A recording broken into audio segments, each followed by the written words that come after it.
I was born and raised and educated in Canada, and I did not meet Christians till I was 27 years of age. But I was in fact, my parents make the point that as soon as I could talk, and I wasn't really talking until I was 5 years of age, but as soon as I could talk, I was asking questions, and in particular questions about the universe. They claim I was kind of a born scientist. And I remember when I was 7 years of age, asking my parents the question, are the stars hot? And they assured me that the stars were very hot. But of course I wanted to know why they were so hot. And so they told me to go to the library. And that's what I did, and I read every book I could find on astronomy and physics in the children's section of the Vancouver Public Library. And when I had done that and read all the books that were there, they gave me a pass to the adult section. Eventually I wound up getting a pass to the university library. And it was at the age of 8 that I knew that my future career would lie in astrophysics. And from the age of 8 onwards, that was kind of the passion of my life, was pursuing astrophysics. By the time I was in my teenage years, I was beginning a study on what's called cosmology, the origin and structure of the universe. And at that time in the 1960s, there was all these debates about is the universe steady state? Is it oscillating or reincarnating like the Hindus and Buddhists would claim that it is? Or is it a big bang? And there are other descriptions too. But as I went into that study, it became clear to me that the astronomical observations were heavily favoring the Big Bang explanation and disproving the other explanations. And Big Bang cosmology really arose out of Einstein's theory of general relativity, which tells us that the universe is continuously expanding and traceable back to a beginning. And reasoning along the same lines as Albert Einstein, I figured if the universe indeed has a beginning, there must be a beginner. And I came to that conclusion at age 16, and from this 16 onwards, I never doubted the existence of God. So that part was taken care of. And I had the good fortune of going to a high school where we had people from all different cultures and religions.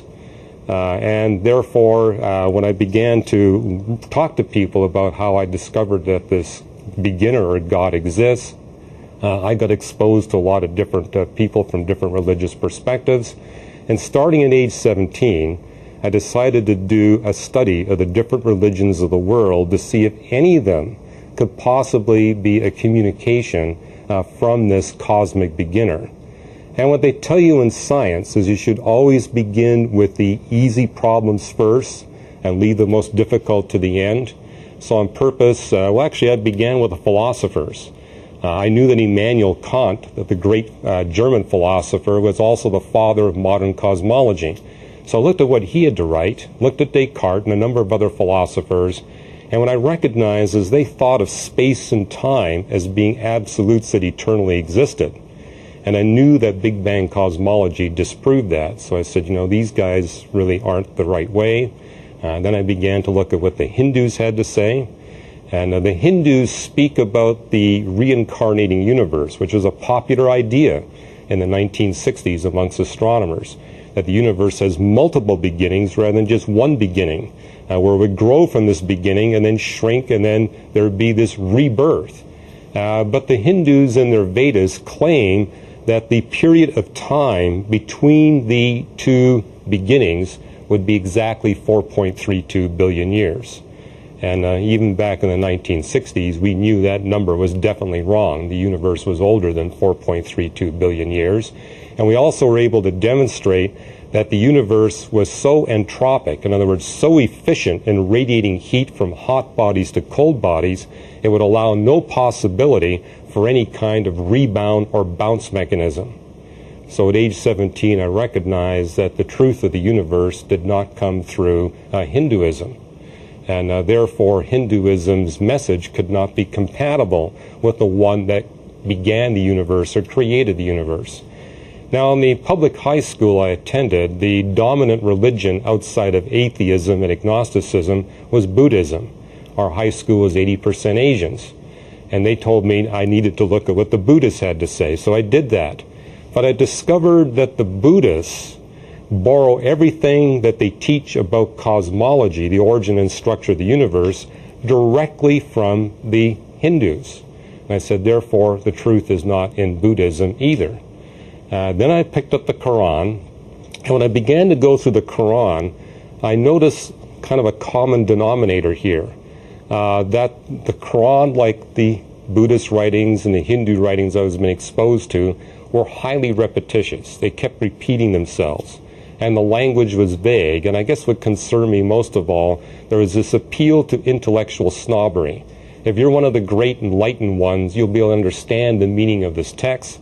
Otherwise, you're out of luck. And I said, that's not what I see in the record of nature. When I look out at the universe, I see a revelation there that is clear and direct and ready and open for investigation and testing.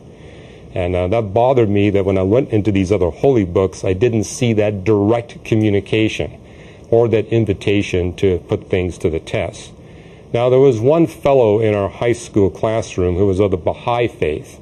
And what he told me is that in Baha'i, what they do is that they take the kernels of truth from the world's great religions and put them together into a consistent package. So it says, great, show me what you got.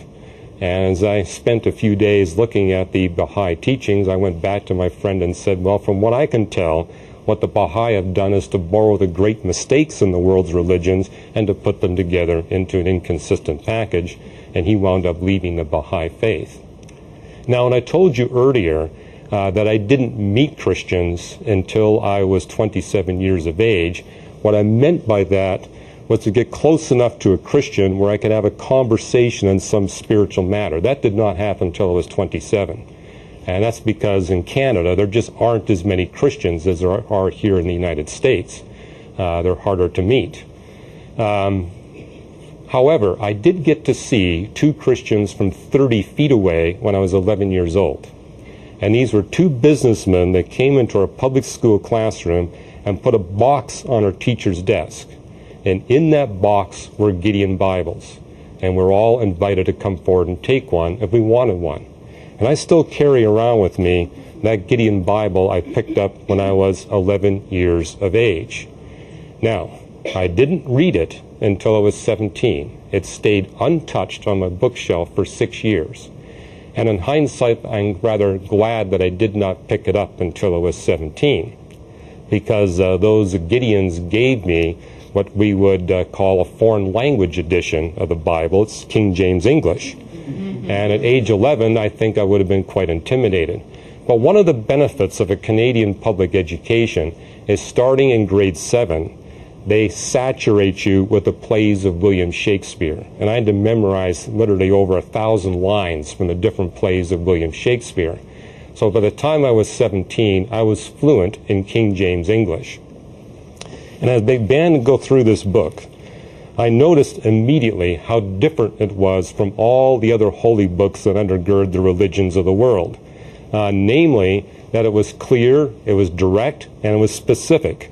Unlike these other holy books, I didn't see a lot of repetition or vagueness. It mentions places, points of history and science and geography, things that could easily be put to the test. And I think what encouraged me as a young scientist as I began to go through this book, I found repeated invitations to put this to the test. For example, we have in the writings of the Apostle Paul in 1 Thessalonians 5:21, everything must be tested. Hold fast to that which is good. And again, this is repeated throughout the Bible. And the Bible is the only holy book I picked up that ever had this invitation to objectively put what you're reading to the test. And, I began on page 1. I thought, I want to get the Genesis 1. By the way, the Gideons did not give me anything except the Psalms, Proverbs, and the New Testament. So I wound up getting a complete Bible, started in page 1. And I went through Genesis chapter 1. I found the scientific method. Now, I've been trained in Canada from grade 1 forward. Every year of school, we were taught the scientific method. But they never told us where the scientific method came from. And when I opened up Genesis 1, I found the elements of the scientific method built right into the text. And this had a huge impression upon me as a 17-year-old studying science. And let me just review for you what I found in Genesis chapter 1. First of all, the step one of the scientific method is to make no attempt to interpret until you first establish the frame of reference. And so we need to identify the frame of reference. In fact, Galileo said at his trial that the biggest mistake you can make in Bible interpretation is to fail to identify the frame of reference. And you say, where do you see that? Well, notice Genesis 1:2, before you get into the 6 creation days. It tells us that the Spirit of God is hovering over the surface of planet Earth. So it tells us that we are to interpret the sequence of the events in the 6 creation days from the perspective of an observer on the surface of planet Earth. So it's not looking down on the planet, it's being on the planet, looking up at the clouds and looking across the surface. And that makes a huge difference in how you interpret the events of the 6 creation days. Now, step 2 of the scientific method is to determine the initial conditions. Make no attempt to interpret until you establish those initial conditions. What else do you see in Genesis 1:2? The Spirit of God is hovering over the surface of the waters, and it's empty of life, unfit for life. The water covers the whole surface of the planet, and it's dark upon the surface of the waters. So those are the 4 initial conditions. And then you go through the 6 creation days. Now, as you go through those 6 creation days, the 3rd step of the scientific method that we teach our students, do not try to interpret when you do your experiment or make your observations, or in this case, read the biblical text. Simply note what happens, where it happens, when, the order, and then you write that down in a notebook. And when you're all done, well, you want to note the final conditions. And having noted those final conditions, now and only now are you free to make an interpretation. But it's an interpretation you make lightly. And then you want to test that interpretation with other observations and experiments. And this is one of the beautiful things I found about the Bible, is that it's loaded with many creation accounts. And what you find in the other holy books might be 1 creation account or 2, but in the Bible we have 25 different accounts of creation. Now, having done that, kind of looked at that scientific method outline, by the way, the Bible follows that pattern every time it describes a sequence of physical events. And it wasn't until I was 27 years of age and began to read the writings of the Scottish theologian Thomas Torrance and the 28-volume set his Scottish academic press put out on science and the Christian faith that I discovered that the scientific method really came directly from the Bible. That was the birth of the scientific revolution. It's no accident that the scientific revolution came out of the Reformation and Western Europe. It was Bible scholars reading the Bible, discovering this method, and applying it to their scientific research, and that was the birth of the scientific revolution. So it does come straight from the pages of the Bible. Now, following this biblical method, so the Bible tells us everything must be put to the test, but it also tells you how to put it to the test. And when you do that, this is the order of events you get for Genesis chapter 1. Genesis 1:1, in the beginning God created the heavens and the earth. The word in the Hebrew for heavens and earth is shamayan ares, which means the entire physical universe. The Hebrew word for earth has 5 different literal definitions. The Hebrew word for heaven has 3 different literal definitions. But the word shamayan ares is kind of like our English word butterfly. Butterfly's got nothing to do with butter or fly. It means something very different. Likewise, heavens plural attached to earth singular means something different. It means the entire physical universe encompassing all matter, energy, space, and time. In the beginning, God created. The verb there, bara, means to create something brand new that never existed before. Entirely compatible with the Big Bang singularity, which tells us that there's an actual beginning of matter, energy, space, and time. Genesis 1 starts off with that claim. Now, this is important because when you look at the other holy books of the religions of the world, they speak about God or gods creating within space and time that always exists. The Bible gives a radically different message, that God creates independent of space and time. And so space and time are created when God creates the universe. Then we notice that the frame of reference shifts from the universe as a whole to the surface of planet Earth. So we go from Genesis 1:1 to 1:2.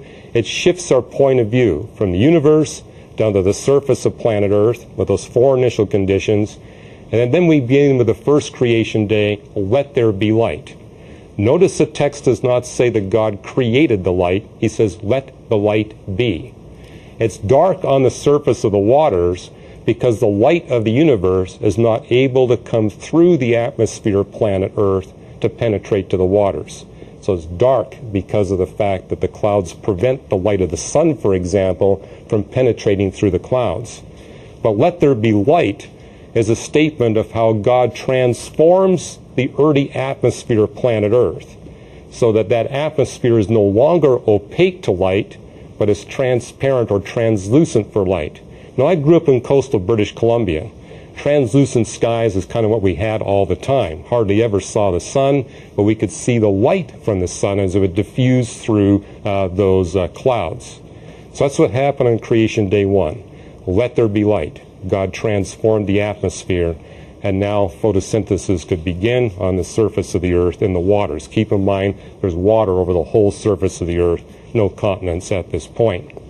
Creation day 2, again, does not use the word create. It says, let there be waters above and waters below.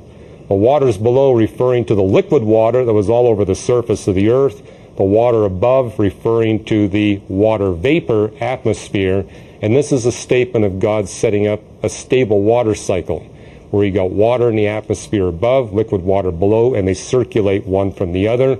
And this is something that was critical that God performed, a miracle, in order to prepare for the watering of the future continental land masses. Then you move into creation day 3, and it begins by talking about how God gathers the water. And now, instead of having an ocean that covers the whole surface of the earth, we have oceans and continents. Land masses begin to appear. And then dasha, let the land masses produce plants. Now the verb dasha there could be interpreted that God supernaturally created the plants, or that he worked through the natural process to bring about the plants, or a combination of the two.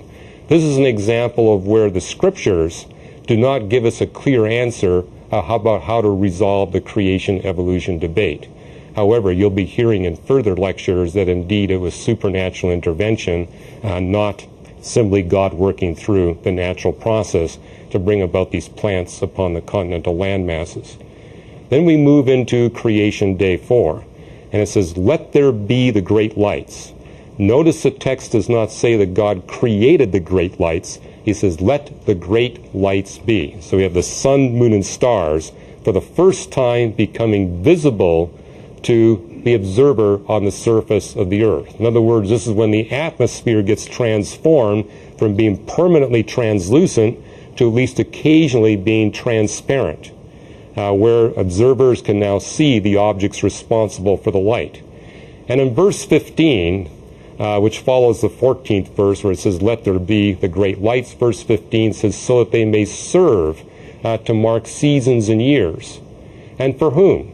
Well, for all the creatures that are going to show up on creation days 5 and 6. And on creation days 5 and 6, the text talks about God creating life forms that need the visibility, at least on occasion, of the sun, moon, and stars to regulate their complex biological clocks. And that would apply to anything more advanced than a clam. Clams need the occasional visibility of the sun, moon, and stars. And so before the 5th creation day, we have these more primitive creatures. After creation day 4, we have these advanced creatures that need that visibility. Then we have the 16th verse, which says, so God made the sun, moon, and stars, but the verb asa is in the completed form, letting us know that the sun, moon, and stars were completed before the 4th day. It doesn't tell us exactly when, but that God had created them previously to that 4th creation day. Genesis 1:1 would tell us in the beginning, before the 6 creation days. And then we move into creation day 5, where it talks these swarms of small sea creatures. And I believe this is a reference to the Cambrian explosion of life, where you have the sudden burst of complex life in many different forms. It shows up all at once. And then it talks about God creating birds and sea mammals towards the end of creation day 5. Soulish creatures. In other words, what we have is simply physical life for the first 4 creation days. Creation day 5 is the first time that we see soulish life. Life that's not purely physical, but soulish. Soulish in the sense that God imbues these creatures with mind, will, and emotions so they can relate to one another, but also relate to the future human beings. And then in creation day 6, it talks about how God creates 3 specialized kinds of land mammals. Creation day 5 talks about birds and sea mammals generically. Creation day 6 does not talk about land mammals generically, but rather focuses on 3 specialized kinds of land mammals, those that God specifically created to cohabit the planet with humanity. Then last of all, it talks about God creating the human species, male and female. And it uses asa bara, just like with the soulish creatures. When God created the soulish creatures, there's something about them that he manufactured supernaturally, but there's something in them that's totally brand new. What was manufactured would have been the physical component. What's brand new would be the spirit. Well, likewise with humanity. We are supernaturally manufactured by God from the dust of the earth, from what previously existed, but there's something in us that's brand new. We're the only species that God created, according to Genesis 1, that's body, soul, and spirit. And and that gives us the capacity to communicate with God himself. We're the only species that's given that capacity to ask questions like, who am I? Who created me? Why am I here? How can I have a relationship with my Creator? That's the spirit component within us. Now, as a young man of 17, it kind of took me about 4 hours to figure all that out. I was kind of going through all my textbooks and checking it out, but what I discovered was this, that here was an account of creation. The first account of creation I'd read in any of the holy books that actually fit what the record of nature revealed. When I was 9 years old, I read a book on creation myths. And it talked about over 100 different creation stories in different cultures of the world. Well, they were good for a laugh, and what they were talking about was just absurd in terms of what the record of nature revealed to us. But the one that came the closest to what the actual record of nature was revealing was the Enuma Elish of the Babylonians. And that's an account of creation that mentions 14 creation events, and it gets 2 out of 14 right. 12 wrong, 2 right. But when I picked up this Bible, what I found was an account of 13 creation events. All 13 were correctly described, and all 13 were in the correct chronological sequence.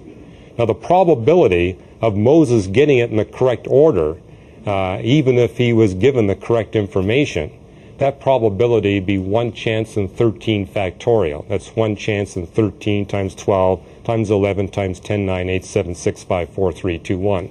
You can figure that out while you're listening to me. It's a very small probability.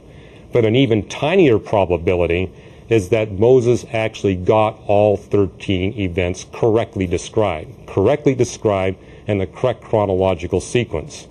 So at age 17, that was my first clue that this book may be different from the other holy books in that it could actually be a communication from the being that created the universe. How else could Moses have possibly gotten it that accurate if he didn't have some inspired information from the creator of the universe himself?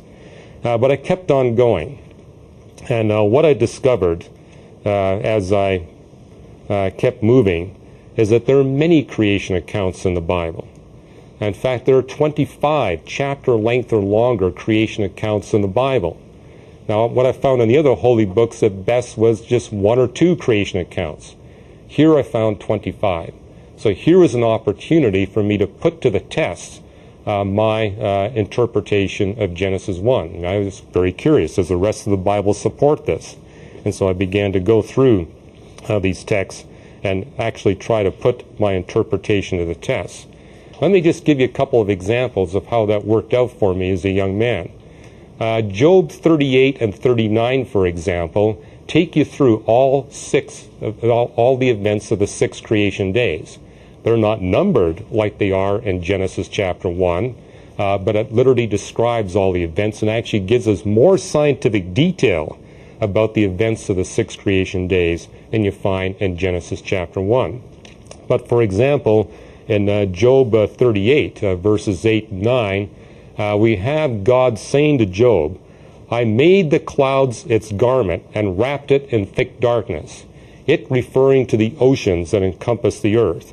So what it's telling us here in Job 38, that the reason why it was dark on the surface of the waters of the early planet Earth is because God had wrapped the planet in this blanket that kept it dark.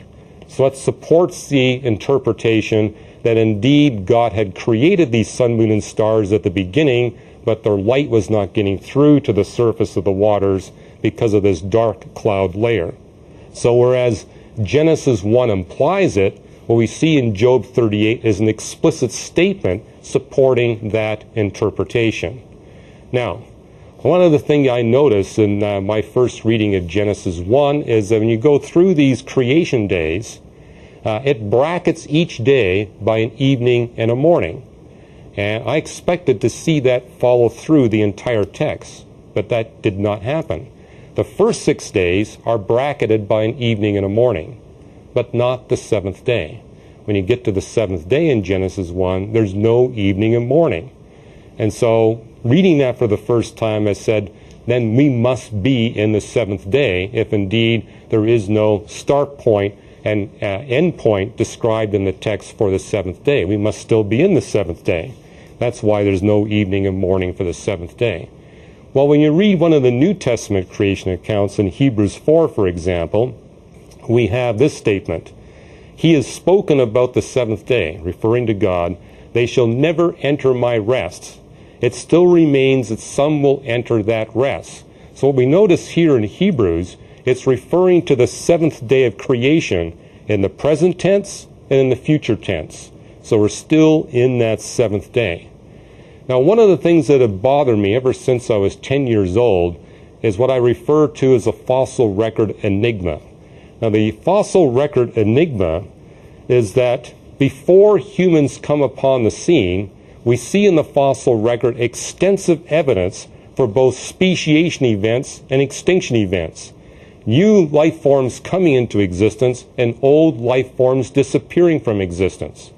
But as soon as humans come upon the scene, all we see are the extinctions, not the speciation events, only extinctions. And that had bothered me ever since I was 10. How come there's this difference between what happens before human beings and what happens after human beings? Well, I got a very satisfying answer to that out of Genesis chapter 1. Namely, what we see in Genesis chapter 1 is that for 6 days, God creates. On the 7th day, he stops creating. He rests. So for 6 creation periods, we have God creating these new species of life. But on the 7th day, he stops creating new species of life. When he created Adam and Eve, this is when he rested from his work of creation. So according to Genesis 1, we don't see speciation events today because God is at rest. He's not creating new species. Whereas we see it in the past because that's when God was actively creating. Now, another creation account that actually takes you through all the events of the 6 creation days is Psalm 104. Again, it doesn't number the days, but like Job 38 and 39, actually gives you much more scientific content about what's happening in those 6 creation days than what you would get in Genesis chapter 1. So there's another opportunity to test one's interpretation of Genesis chapter 1. And when you see towards the end of Psalm 104 is that life dies off, but that God recreates. God replaces the life forms that go extinct with new life forms that are better adapted to the changing earth and the changing sun. So here's an explicit statement backing up this fossil record enigma that it's the property of all life to die off or go extinct. That happens just through thermodynamics and gravity and electromagnetism. Laws of physics will guarantee that over time. but that God replaces the life forms that go extinct with new life forms by supernatural intervention. Now, I'll give you a little insight on that. This is not something I was aware of at age 17, but it's something we've become aware of since. There's a good reason for why we see this in Scripture, because of what's called the faint sun paradox. That if we look at the sun over the course of its history, when it's very young, it loses mass at a fairly good clip. It was about 7% more massive than it is today. And the luminosity of a star goes up with the fourth power of its mass. So during the early part of the sun's history, it would dim considerably. It would actually dim by 15%. So it was about as bright as it is today when it started off, and then became 85% as bright. But what happened in the core of the sun is that we had temperature conditions there which would fuse hydrogen into helium. And this is really where the sun gets its energy today, is from hydrogen fusion. But the more hydrogen that gets fused into helium, then the more powerfully that furnace will burn. And so what happens is, over the course of hydrogen burning in the sun, it gets hotter and hotter and hotter as more and more hydrogen gets converted into helium. Helium is a catalyst for the furnace. And so we understand today that the sun went from 100% of its brightness down to 85%, then from 85% back up to 100%. Now, life can only tolerate a 1% change in the sun's luminosity. So, well, how did God deal with this? The way God dealt with it is He created just the right life forms at just the right time. So those life forms would pull greenhouse gases out of the atmosphere or add greenhouse gases to the atmosphere. And by controlling the atmosphere by the different life forms that God creates, He is able to keep the surface of planet Earth at the ideal temperature for life throughout the entire history of life here on planet Earth.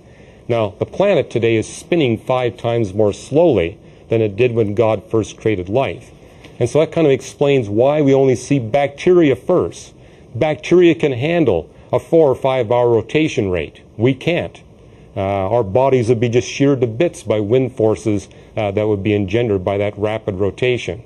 And so we see here in Psalm 104 is a God understanding exactly how the physics of the earth and the sun will change over time, creates exactly the right life forms at just the right time and just the right diversity and abundance in order to keep everything perfectly balanced for life here on planet Earth.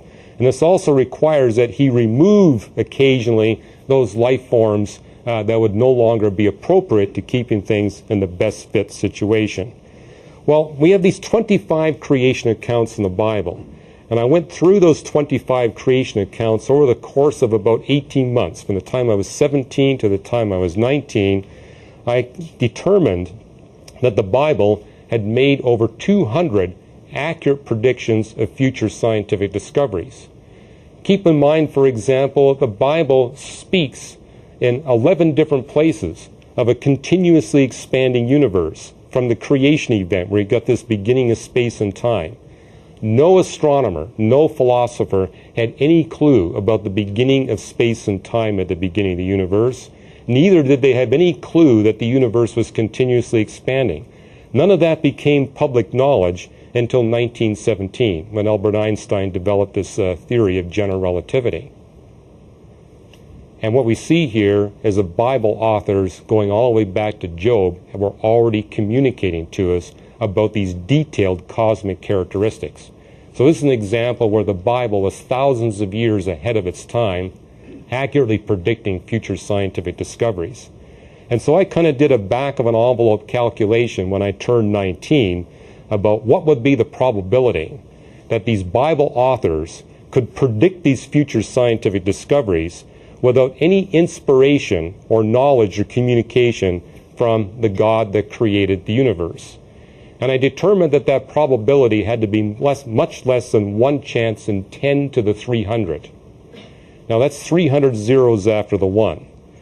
And that same week at the University of British Columbia, our physics professor had given us the assignment to calculate the probability that one of the students in the class would be killed by sudden reversal of the second law of thermodynamics. It was a class in statistical mechanics. And I can tell you the probability is very tiny, but he wanted us to calculate what that probability was. And I'm going to try to help you get through that. In this auditorium here, we have quadrillions of air molecules.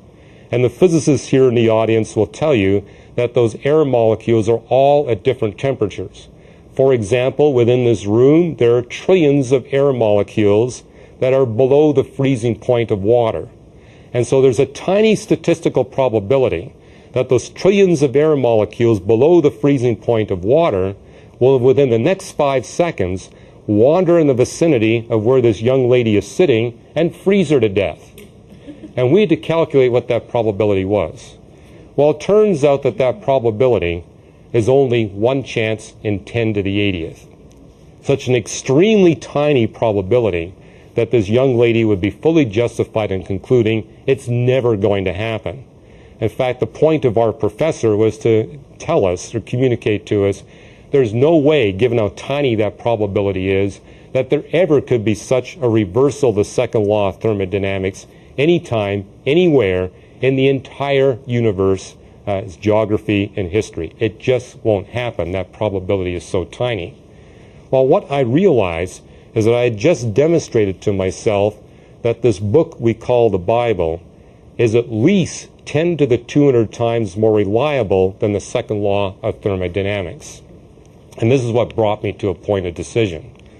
I realized that it was not rational for me to trust my life moment by moment in the reliability of the second law of thermodynamics and not put even greater trust and confidence in the reliability of what's written here in this book. And thank God for the Gideons. In every one of the Bibles they give away, they have 2 pages at the end that tell you what you need to do once you become persuaded that this book here indeed is the error-free Word of God. And the first thing I read in those 2 pages is that they tell me that God demands a standard of moral perfection. And that's one of the reasons why I was attracted to this book. Of all the holy books I read, this had the most beautiful and elegant description of how God wanted us to behave. And I made a commitment at age 17, maybe a foolish one, where I said I'm going to do everything I can to live up to the moral standard of this book. But the harder I tried, the more miserable I felt. The more I became aware I was falling short of God's standard of moral perfection. And the Gideons pointed out to me that's a conscience that God gives us. God writes His law in the heart of every human being. And that law tells us that God's standard is one of perfection and we can't make it. But that God is a God of love, and how He sent His Son, the creator of the universe Himself, to live here on planet Earth as a human being. And in that humanity, He lived a life of moral perfection. And I said, yeah, the Gideons are right, because I remember reading the gospel accounts where Jesus of Nazareth would give a sermon in front of a large audience. And He would tell people in those sermons that He was morally perfect. And His mother was in the audience agreeing with Him. I said, you're not going to fool your mom. And His brothers and sisters were there too. So I said, this guy had to be morally perfect. Yet in that moral perfection, He took upon Himself the penalty for our moral imperfections by dying a death on the cross. And as the Gideons point out, what Jesus, the creator of the universe, has done is to make an offer to every human being to trade His moral perfection for our moral imperfection. And I said, that's a great deal. And the Gideons don't let you off the hook.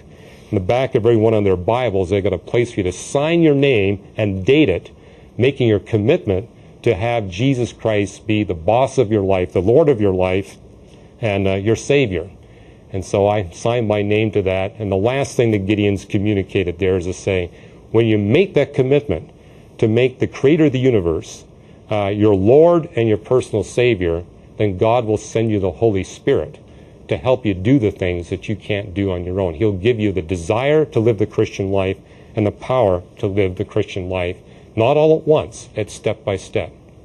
Well, the very next day I saw that laid out, because I had been studying the Christian faith in total secrecy, because I was surrounded by unbelievers, including my own family. So I kept it all secret.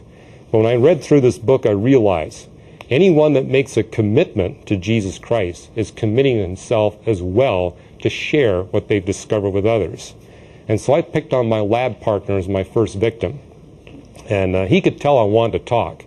And he says, Hugh, please, I need to talk today. He says, I've been going through personal struggles in my life that I've not talked to anyone about. I really need to talk to somebody who knows something about God. Do you know anybody in this campus that knows anything about God? And so I got to share with them my own study. And we taught for 4 hours that day, had many conversations. And I got to see several of my fellow students and professors come to faith in Christ. But it was really at Caltech, after I got my PhD, where I met Christians. You know, in Canada, they're hard to find. In the United States, they're everywhere. And it was at Caltech that I ran into astronomers who were Christians. They told me how to find a church that wasn't a cult, that took the Bible seriously. And I found one of those churches. And they had me begin teaching classes on how to use science as a tool to bring people who have never had contact with the Christian faith to Christ. And it was that church that actually helped me launch New Reasons to Believe, an organization founded to develop new reasons to believe.